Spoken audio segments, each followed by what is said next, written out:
राजस्थान के बाड़मेर से आई ये कहानी सिर्फ एक मौत की नहीं है।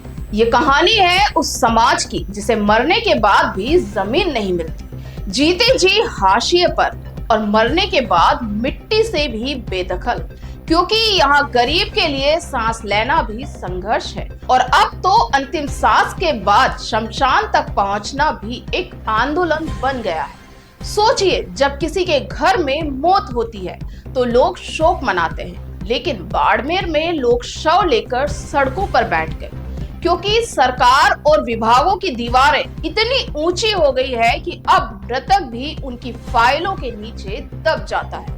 वन विभाग कहता है ये जमीन हमारी है, प्रशासन कहता है नियमों के तहत नहीं हो सकता और जनता कहती है हमें हमारे मरे हुए लोगों के लिए बस 2 गज जमीन दे दो। लेकिन अफसोस, इस रामराज्य में मरने के बाद भी संघर्ष जिंदा है।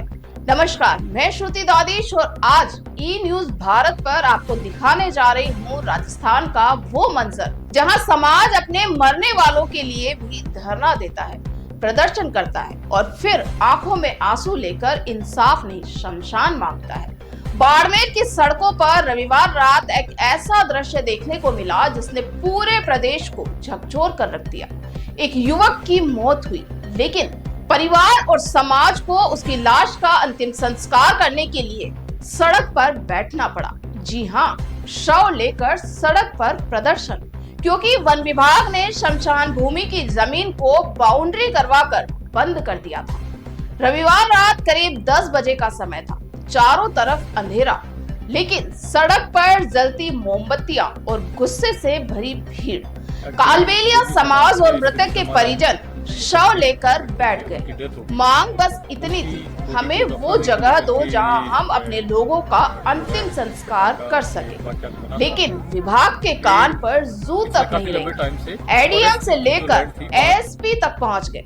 चारों थानों की पुलिस मौके पर थी।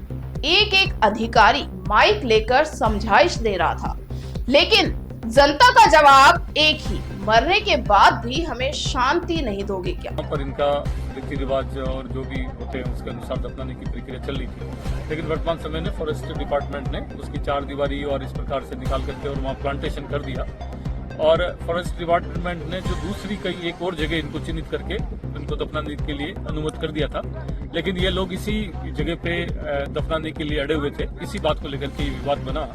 फिर पुलिस प्रशासन को हमें जानकारी हुई, हम मौके पे पहुंचे और अभी जो है समझाइश करके दफनाने की प्रक्रिया चल रही है। इनको ये बता दिया गया कि फॉरेस्ट की लैंड तो हम विधिवत प्रक्रिया के तहत आवंटन नहीं कर सकते हैं। इसके अलावा जो शहर के नजदीक जो भी उपयुक्त जमीन हो जो इनके लिए उपयुक्त है, वो तहसीलदार जी को भी साथ ले लिया, एसडीएम साहब भी साथ में थे, तो कल इनकी एक बैठक बुला ली गई है और उनको साथ में बैठक में बुला करके और जो भी उपयुक्त स्थल जो ये चिन्हित किया जाएगा वहाँ इनको आवंटन की प्रक्रिया पूरी कर ली जाएगी। 25 साल के दमाराम की मौत बाड़मेर अस्पताल में हुई।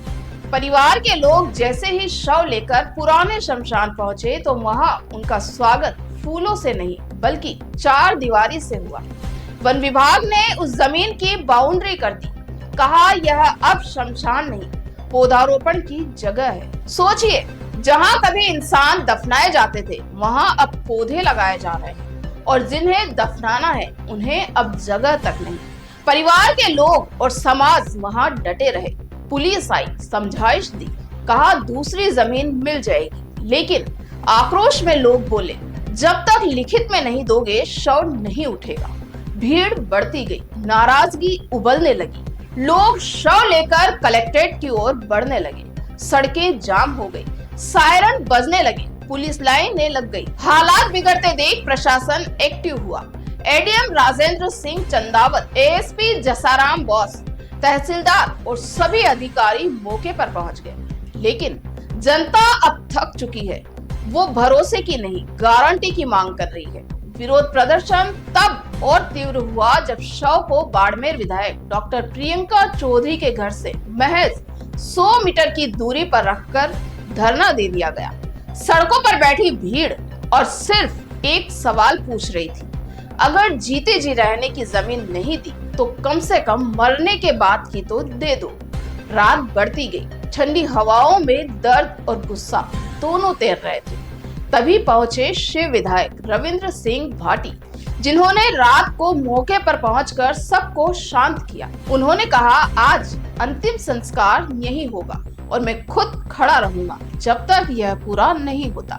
लोगों को भरोसा मिला, आंसू थमे और फिर उसी वन विभाग की जमीन पर दत्ताराम का अंतिम संस्कार किया गया। लेकिन ये सवाल यही खत्म नहीं होता। क्या हर मौत के बाद लोगों को शमशान के लिए आंदोलन करना पड़ेगा? क्या वन विभाग की जमीन पर पौधों की कीमत अब इंसानों से ज्यादा है?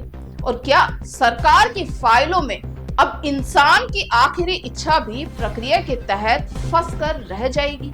एडीएम राजेंद्र सिंह ने कहा कि विवाद पुराना था, फिलहाल अस्थायी तौर पर वही अंतिम संस्कार करवाया गया और जल्द ही शहर के बाहर नई जमीन आवंटित की जाएगी। वाह, कितनी सरल भाषा में कह दिया, आवंटित की जाएगी। लेकिन किसी माँ ने अपने बेटे का शव गोद में लेकर जो देखा, उसका जवाब कौन देगा? आज जब पूरा देश चांद पर पहुंच चुका है, राजस्थान के लोग अपने मृतकों के लिए अभी भी 2 गज जमीन मांग रहे हैं। कहीं ऐसा तो नहीं कि सरकार विकास की दौड़ में इतनी आगे निकल गई है कि पीछे छूट गए समाज को अब वो दिखाई नहीं दे रहा। जीते जी भूख, मरने के बाद जगह की भूख, ये है राजस्थान के आम आदमी की हकीकत, जहां गरीब का शव भी आंदोलन करवाता है और सरकारें मुआवजे की फाइल में संवेदना ढूंढती है। मरने के बाद भी अगर संघर्ष जिंदा है तो ये सिर्फ एक समाज की नहीं, पूरे सिस्टम की लाश है। मैं हूं श्रुति दानिश और ये थी ई न्यूज भारत की वो कहानी जहां अंतिम संस्कार भी अब फाइलों की मंजूरी का इंतजार करता है, क्योंकि यहाँ मौत भी अब सरकारी अनुमति से होती है। और ये सोचकर शर्म आती है कि शायद अगली बार किसी की लाश को भी एनओसी की जरूरत पड़े।